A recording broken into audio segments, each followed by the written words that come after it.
Assalamualaikum warahmatullahi wabarakatuh. Salam sejahtera bagi kita semua. Perkenalkan, nama saya Pendi Maradita. Saya merupakan salah satu dosen program studi kewirausahaan Fakultas Ekonomi dan Bisnis Universitas Teknologi Sumbawa. Perkenankan, kali ini saya menjelaskan salah satu mata kuliah yang saya ajarkan, yaitu mata kuliah Kepemimpinan dalam Wirausaha dengan metode delivery, interaction, and assessment. Video ini dibuat untuk memenuhi salah satu persyaratan sertifikasi dosen tahun 2025, yaitu pernyataan diri dosen dalam unjuk kerja Tridharma Perguruan Tinggi dalam aspek pengajaran. Saya akan menjelaskan deskripsi atau informasi umum mengenai mata kuliah Kepemimpinan dalam Wirausaha yang saya ampu.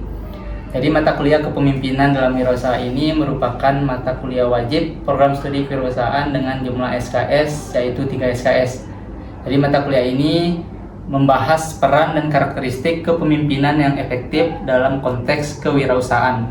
Mahasiswa akan mempelajari bagaimana pemimpin wirausaha membangun visi, mengambil keputusan strategis, memotivasi tim, serta menghadapi risiko dan ketidakpastian dalam membangun dan mengembangkan usaha.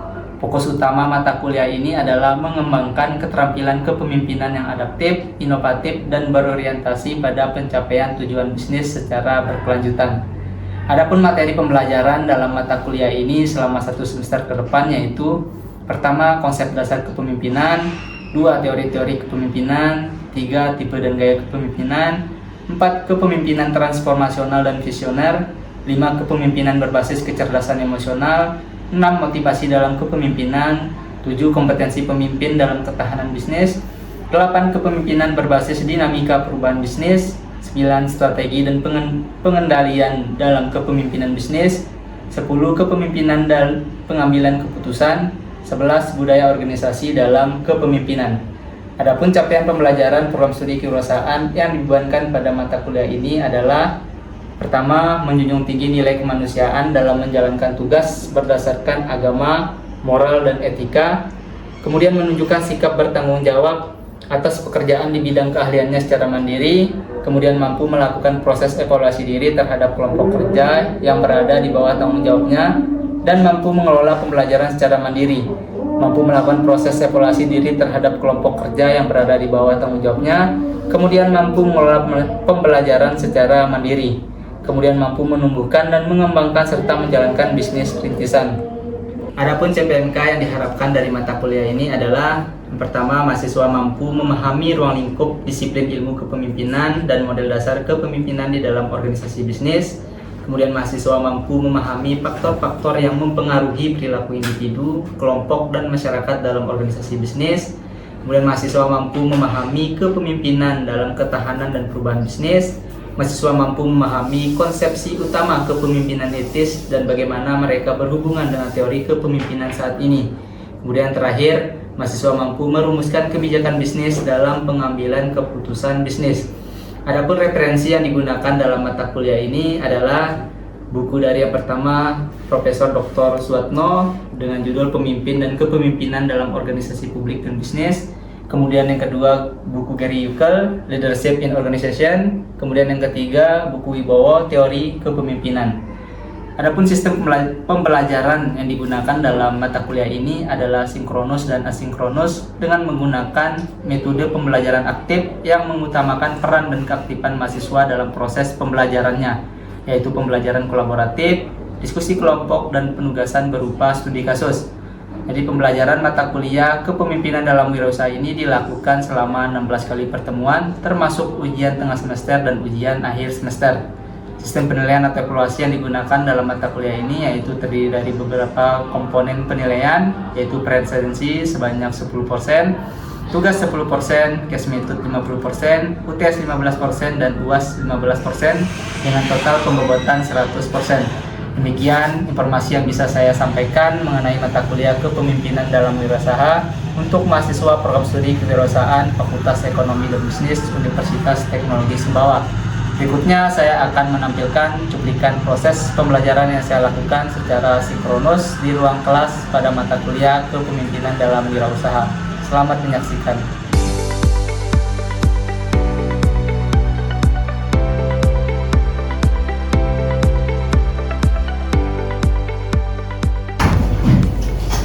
Baik, bismillahirrahmanirrahim. Assalamualaikum warahmatullahi wabarakatuh.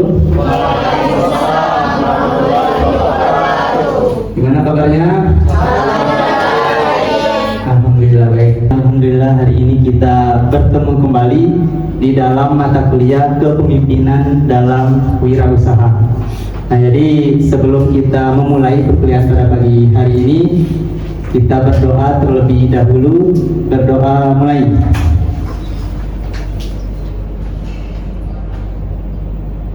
Selesai. Nah, jadi pada hari ini sebenarnya kita akan membahas materi terkait dengan motivasi dalam kepemimpinan. Nah, namun sebelum kita masuk ke dalam materi hari ini, kita akan mereview sedikit materi pada minggu sebelumnya, yaitu terkait dengan kepemimpinan berbasis kecerdasan emosional. Nah, jadi pada dasarnya ya seorang pemimpin itu bukan hanya kecerdasan intelektual yang dibutuhkan itu, tetapi ya kecerdasan emosional ini yang menjadi faktor penting itu di dalam mempengaruhi kepemimpinan yang efektif. Nah, jadi kecerdasan emosional ini merupakan kemampuan untuk mengenali, kemudian memahami, mengelola dan mengarahkan emosi diri serta emosi orang lain.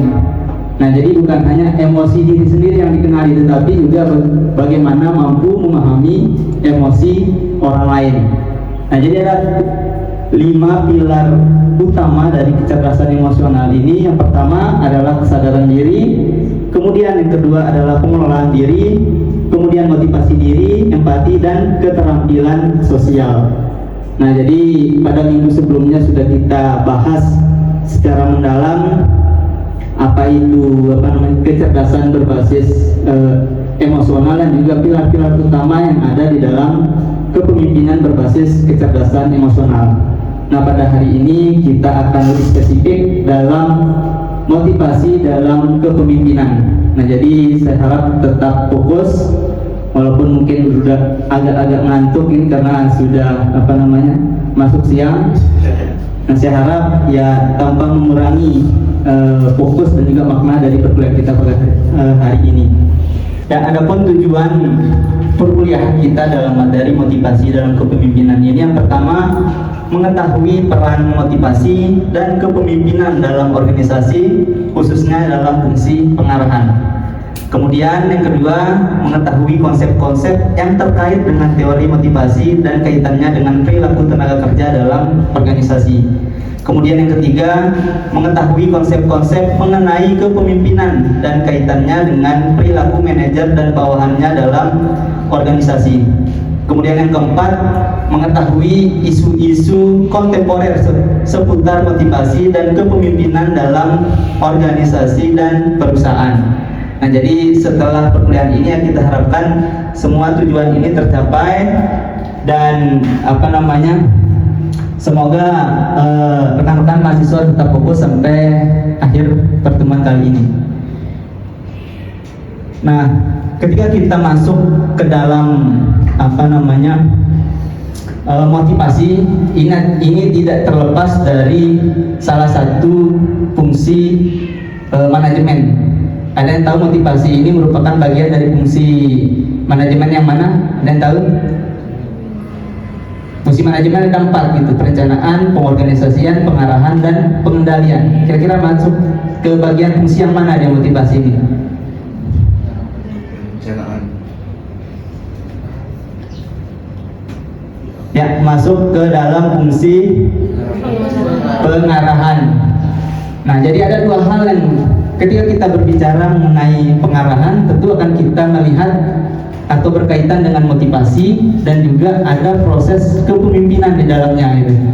Nah, sehingga motivasi dan kepemimpinan ini tidak bisa terlepas gitu. Karena yang motivasi ini selain ada yang bersifat intrinsik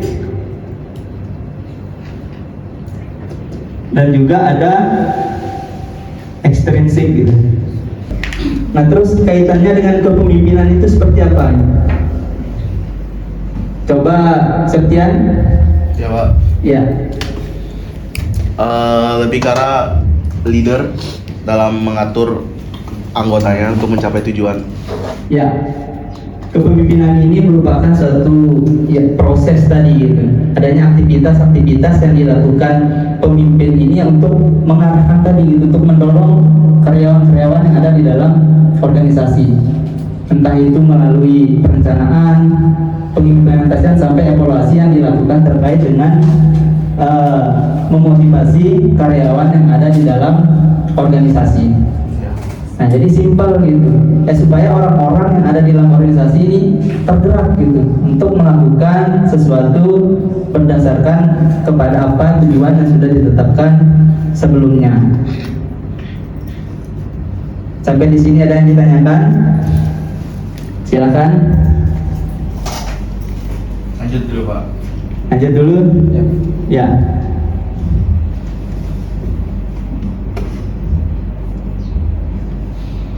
Nah, tadi sudah kita bahas mengenai pengertian motivasi. Ini merupakan sesuatu yang mendorong seseorang untuk menunjukkan perilaku tertentu. Nah, banyak sekali penelitian yang menyebutkan bahwa motivasi ini merupakan salah satu faktor penentu bagi kinerja individu, termasuk juga kinerja organisasi secara umum gitu. Jadi kita bisa bayangkan ya, orang tanpa motivasi bekerja tentu bekerja seadanya gitu. Ya seikhlasnya gitu, tanpa adanya dorongan-dorongan tertentu yang memicu anggota organisasi tersebut mau mengeluarkan segala kemampuan demi ketercapaian tujuan bersama yang ada di dalam organisasi. Nah, kemudian kepemimpinan, ada yang bisa menyimpulkan kepemimpinan itu seperti apa? Nah, orang mungkin ya silakan. Kepemimpinan itu merupakan kemampuan seorang untuk memimpin karyawan dalam proses dalam mengarahkan dan mempengaruhi para anggota dalam hal berbagai aktivitas yang terus dilakukan. Ya, tepat sekali. Nah, jadi pada intinya kepemimpinan ini merupakan suatu proses gitu dalam memengaruhi. Jadi ada satu kata inti gitu, dalam memengaruhi orang lain gitu. Jadi pemimpin itu dikatakan efektif atau tidak ya tergantung dari bagaimana kemampuan dia itu untuk mengarahkan atau mempengaruhi bawahannya atau orang lain gitu. Nah, jadi dikatakan efektif ya ketika orang-orang yang ada di dalam organisasi itu mau bergerak, mau melakukan sesuatu dengan semaksimal mungkin berdasarkan pada tujuan yang sudah ditetapkan sebelumnya. Nah, di sini ada dua konsep penting mengenai kepemimpinan.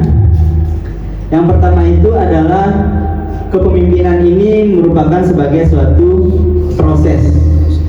Ada yang tahu? Rizal?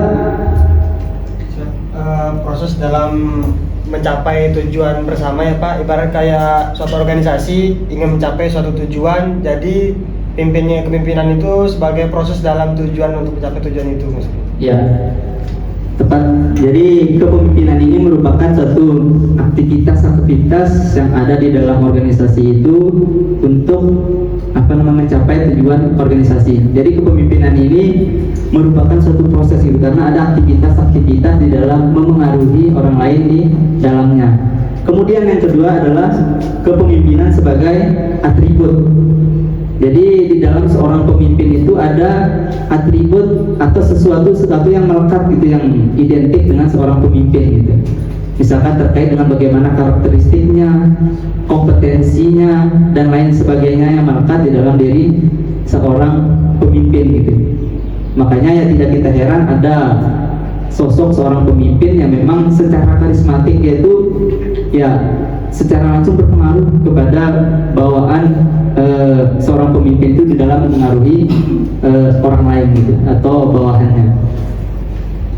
Sampai di sini sudah bisa dipahami? Ya. Nah, kita masuk ke dalam bagaimana proses motivasi sebagai pendorong individu. Yang pertama itu adalah adanya kebutuhan atau kesenjangan kebutuhan. Nah, saya tanya di mahasiswa gitu, kebutuhan kalian sekarang apa gitu? Belajar. sebagai mahasiswa itu?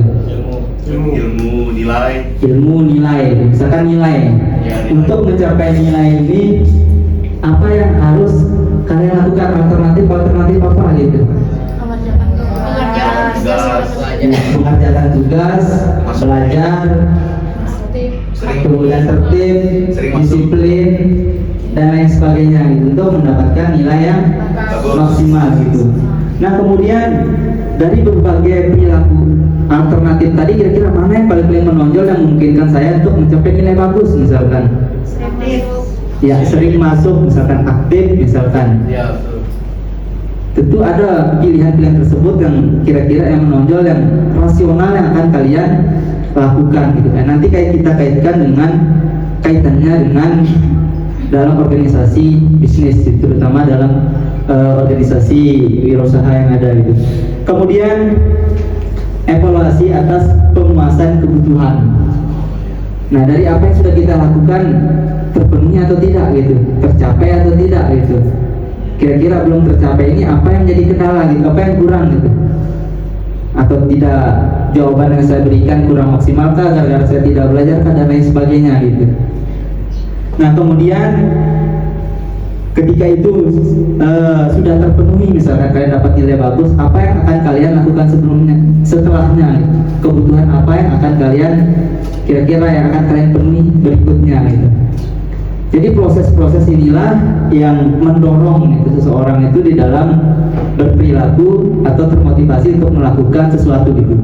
Karena yang kita ketahui, kebutuhan manusia itu ya tidak tidak tetap gitu. Ya ketika satu kebutuhan itu terpenuhi, maka akan muncul kebutuhan yang lainnya gitu. Sama halnya ketika kalian misalkan ingin memulai pekerjaan gitu, yang awalnya kalian hanya ingin berniat atau memenuhi kebutuhan dasar, yang penting dapat gaji, kemudian untuk memenuhi kebutuhan sehari-hari ada lebih sedikit selesai gitu. Tetapi ketika itu sudah terpenuhi, maka akan muncul kebutuhan-kebutuhan lain gitu. Misalkan ini jenjang karir atau naik jabatan dan lain sebagainya, maka apa yang harus saya lakukan untuk mencapai itu gitu. Jadi akan terus mutar seperti itu. Jadi percuma ya biasanya kebutuhan-kebutuhan seperti ini yang berpengaruh juga terhadap kinerja individu atau organisasi yang ada di dalamnya. Ya kita sudah memiliki berbagai kompetensi yang mumpuni, kemudian pekerjaan yang tetap, gaji yang tetap, tetapi teman kerja kita, kelompok tim kita itu tidak enak banget gitu, tidak enak untuk diajak kerjasama gitu, banyak yang toksik dan sebagainya. Tentu lingkungan-lingkungan seperti ini juga tidak membuat kita betah gitu. Ya sehingga ya ini dijadikan sebagai dasar, ya orang itu sebenarnya butuh teman seperti itu yang enak diajak bekerja gitu, kerja terutama di dalam kerja tim. Kemudian kebutuhan akan penghargaan. Nah kebutuhan akan penghargaan ini mendekati level puncak gitu. Jadi ketika ini sudah terpenuhi, kebutuhan fisiologis terpenuhi, keamanan sosial, maka apa yang dibutuhkan gitu, kebutuhan akan penghargaan. Ya mungkin uang dengan jumlah tertentu itu sudah tidak lagi ternilai dan harganya dibanding dengan satu lembar sertifikat penghargaan gitu, lebih kurang seperti itu gitu. Termasuk juga di dalamnya adalah jenjang karir gitu.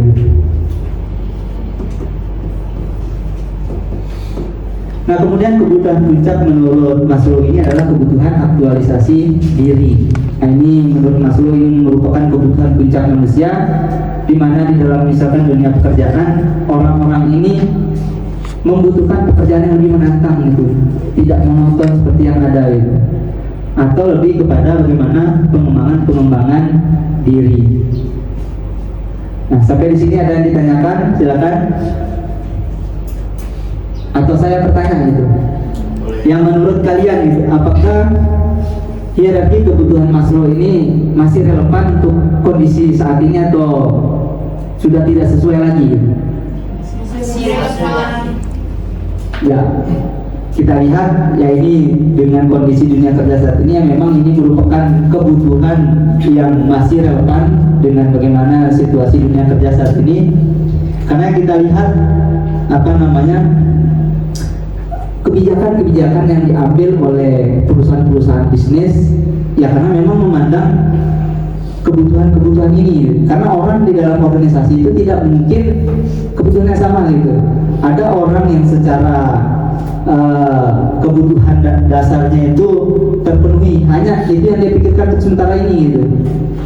Ada orang juga ketika ini sudah terpenuhi ketiga hal ini ya dia membutuhkan penghargaan dan sebagainya, sehingga kebijakan-kebijakan perusahaan ya diarahkan juga untuk bagaimana memotivasi karyawan ini ya berdasarkan kepada kebutuhan yang ingin dia capai gitu. Nah, sehingga proses yang tadi yang sudah kita bahas sebelumnya itu berjalan gitu. Ya tidak mungkin kebijakan yang ada antara karyawan A, B dan lain sebagainya pada masing-masing jenjang tertentu itu disamakan misalkan ya, karena memang kebutuhan mereka itu berbeda gitu untuk suatu kondisi tertentu. Ya misalkan ya pada staf biasa misalkan ya mereka itu mungkin menganggap uang itu lebih penting daripada sertifikat penghargaan misalkan. Jadi contoh simpelnya seperti itu gitu. Dari sini sudah bisa dipahami? Bisa Pak. Nah, kemudian yang terakhir yang ingin kita bahas adalah terkait dengan modifikasi perilaku. Nah, jadi dalam motivasi karyawan itu ada namanya teori modifikasi perilaku. Jadi perilaku karyawan yang ada dalam organisasi yang bisa dimodifikasi gitu. Jadi ada perilaku yang ingin dihilangkan, kemudian ada perilaku yang ingin dipertahankan. Misalkan perilaku yang ingin dihilangkan itu seperti apa gitu? Malas, sering telat, Nggak bisa kerjasama sama tim. tidak bisa kerjasama sama tim dan lain sebagainya. Itu perilaku yang ingin dihilangkan. Kemudian ada yang perilaku yang ingin dipertahankan. Misalkan rajin, misalkan Semangatnya Pak. kinerja bagus dan lain sebagainya gitu. Nah, sehingga muncullah kebijakan perusahaan. Kita ambil contoh, ada namanya reward and punishment misalkan. Memberi reward kepada orang yang menunjukkan perilaku positif itu untuk sebagai rujukan supaya orang-orang yang lain ini ikut gitu. Bahwa ketika kita berprestasi misalkan, kinerja kita bagus, orang-orang bakal ikut gitu karena kita diberikan penghargaan tadi gitu. Kemudian perilaku yang ingin dihilangkan misalkan, yaitu terkait dengan bolos, jarang masuk dan sebagainya, dikasih SP gitu. Atau bahkan sampai kepada pemberhentian tenaga kerja. Ini sebagai bentuk punishment gitu ya, supaya orang-orang yang lain itu tidak mengikuti itu gitu. Bahwa itu tidak dianggap sebagai hal yang lumrah, melainkan dianggap sebagai hal yang bisa membawa sesuatu pengaruh negatif kepada orang lain. Ya, sehingga ada perilaku yang dipertahankan dengan berbagai jenis penghargaan, insentif, tunjangan dan lain sebagainya. Kemudian ada perilaku yang ingin dihilangkan, yaitu misalkan memberikan hukuman atau punishment kepada orang-orang yang memiliki perilaku negatif tersebut gitu. Nah, jadi teori modifikasi perilaku ini ya, sampai sekarang ya relevan diterapkan oleh dunia bisnis, organisasi bisnis saat ini ya, apalagi misalkan pada dunia perbankan atau apa dan sebagainya yang memang mengutamakan kedisiplinan di dalam pekerjaan misalkan. Di sini sudah bisa dipahami atau ada hal yang ditanyakan? Satu orang, silakan. Siapa? Iya. Jadi ada dua pertanyaan Pak. Iya. Tentang sesuai dengan materinya juga. Pertama mengenai tentang motivasi. Nah, jadi di motivasi ini sebagai yang Pak ngomong tadi, sebagaimana yang Pak ngomong tadi, itu bersifat mempengaruhi. Nah, kita kan sebagai pemimpin otomatis mempunyai emosional Pak. Ya. Emosional, entah itu takut gagal ataupun kita sendiri sebagai pemimpin itu entah lagi sedih, lagi marah, entah itu dalam program kerja ataupun apa. Nah, namun ketika program kerjanya itu tidak tercapai, apakah yang disalahkan itu cara pemimpinnya atau organisasinya atau karyawannya gitu Pak? Ya. Terkait dengan pertanyaan yang pertama tadi, ya ini berkaitan dengan materi sebelumnya gitu. Nah, jadi terkait dengan 5 pilar utama tadi, jadi seorang pemimpin itu bukan hanya mampu memahami dirinya sendiri, tetapi juga mampu memahami orang lain. Termasuk di dalamnya adalah kemampuan di dalam memotivasi diri gitu. Nah, jadi sebenarnya ini tidak bisa dicampur baur antara urusan pribadi dengan urusan organisasi misalnya, lebih kurang seperti itu gitu. Nah, sehingga di dalam pelaksanaannya benar-benar profesional gitu. Sehingga seperti yang saya katakan tadi, kecerdasan emosional ini salah satu pilar penting atau indikator penting di dalam kepemimpinan yang efektif di samping dari kecerdasan intelektual. Nah, kemudian yang kedua tadi terkait dengan tujuan yang tidak tercapai gitu, yaitu gunanya evaluasi tadi gitu dalam proses motivasi. Apa yang salah gitu? Kira-kira di alur mana yang salah gitu? Apa yang perlu dilakukan gitu? Apa yang perlu diperbarui? Apa yang perlu dimodifikasi dan sebagainya gitu. Nah, sehingga di dalam manajemen sendiri ada proses namanya yang terakhir itu adalah proses evaluasi gitu. Pengendalian. Jadi apa yang sudah direncanakan, kemudian apa yang dilakukan sesuai atau tidak, yaitu dalam proses evaluasi. Nah, kemudian ada proses evaluasi ini ada yang tidak sesuai, nah maka apa hal-hal yang perlu diperbaiki ke depannya. Nah, jadi saya rasa seperti itu untuk jawaban yang sudah ditanyakan oleh Septian tadi. Nah, jadi untuk penutup pertemuan kita kali ini, mungkin saya meminta satu orang untuk menyimpulkan materi kita hari ini. Silakan. Septian mungkin? Ya, boleh Pak. Jadi untuk materi hari ini, kesimpulan yang bisa saya dapatkan banyak khusus dari sendiri. Mungkin yang pertama, cara memanajemenkan sebuah organisasi. Terus yang kedua, gimana seorang pemimpin itu harus memenuhi tentang tanggung jawab yang pas. Nah, dari tadi yang Pak sampaikan mengenai tentang motivasi, yang pastinya setiap individu itu memiliki karakteristik atau sifat yang berbeda. Itulah gunanya sebuah pemimpin agar bisa menyatukan suara untuk mencapaikan suatu tujuan. Mungkin itu saja sih Pak. Ya, tepuk tangan dulu untuk Septian. Nah, jadi sebelum kita tutup, ada yang ingin ditanyakan lagi? Sudah tidak ada ya? Semoga apa yang sudah kita bahas kali ini, segala tujuan yang sudah kita susun ya bisa tercapai dan mahasiswa mendapatkan pemahaman terkait dengan motivasi dalam kepemimpinan. Baik, untuk pertemuan minggu depan untuk bisa disiapkan itu terkait dengan kompetensi dalam kepemimpinan. Jadi bisa dibaca materi-materi yang saya sudah bagikan dalam RPS. Kalau baik, terima kasih pada rekan mahasiswa yang sudah hadir pada hari ini. Ya, insya Allah kita bertemu lagi minggu depan dan semoga kita selalu diberikan kesehatan oleh Allah Subhanahu Wa Taala. Terima kasih atas kehadirannya. Assalamualaikum warahmatullahi wabarakatuh. Waalaikumsalam.